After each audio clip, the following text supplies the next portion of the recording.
अस्सलाम वालेकुम। नसीब किचन में खुश आमदीद। आज हम बनाने जा रहे हैं अंडे आलू का सालन, आसान तरीके से और कुछ नए अंदाज में। पूरी रेसिपी देखिएगा तो आपको पता चल जाएगा कि इसमें हमने क्या चीज नहीं डाली है और टेस्ट पूरा आया है। चलिए जल्दी से चलते हैं अपनी वीडियो की तरफ।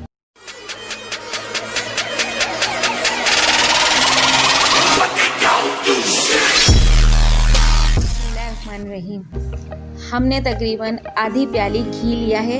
घी हम इसलिए ज़्यादा ले रहे हैं क्योंकि इसमें हमें अंडे भी फ्राई करने हैं और मसाला भी इसी में तैयार करना है।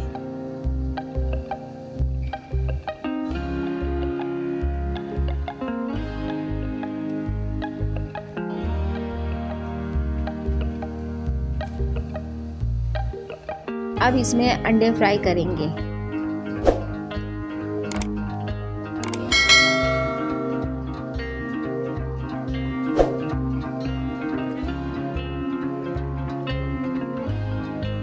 जब अंडे गोल्डन हो जाएं तो फिर आप उसे अलग निकाल लें।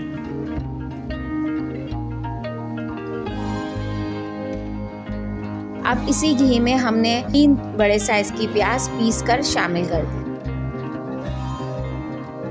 2 खाने के चमचे अदरक लहसुन का पेस्ट, 3 खाने के चमचे पिसा हुआ धनिया, 3 खाने के चमचे पिसी हुई लाल मिर्चें, आधा चमचा पिसी हुई हल्दी और तकरीबन 1.5 खाने का चमचा पिसा हुआ नमक शामिल कर दें। इस मसाले में मैंने पानी शामिल नहीं किया है, ये पूरा मसाला घी में ही पकेगा।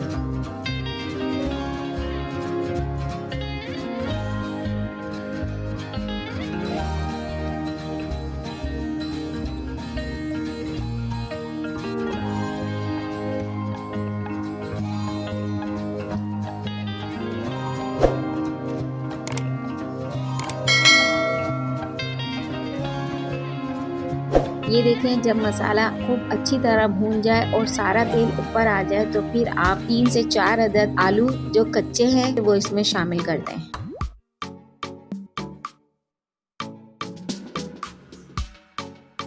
और फिर तकरीबन इतना पानी डालें कि आपका शोरबा भी बन जाए और आलू जो कच्चे हैं वो भी पक जाए।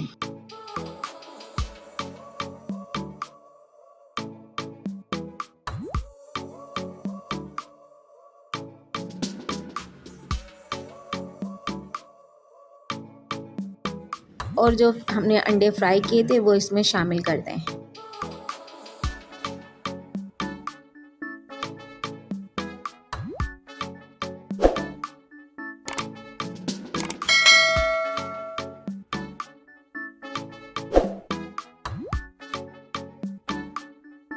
जब आलू गल जाए और सालन का शोरबा आप जितना रखना चाहती हैं उसके हिसाब से रखकर आप चूल्हा बंद कर दें। आपके अंडे आलू का सालन तैयार है। वीडियो पसंद आए तो लाइक करें, कमेंट्स करें और हमारे नसीब किचन को सब्सक्राइब करें। घंटी के बटन को प्रेस करें ताकि हमारे आने वाली हर नई वीडियो आपको सबसे पहले मिल सके। अल्लाह हाफिज।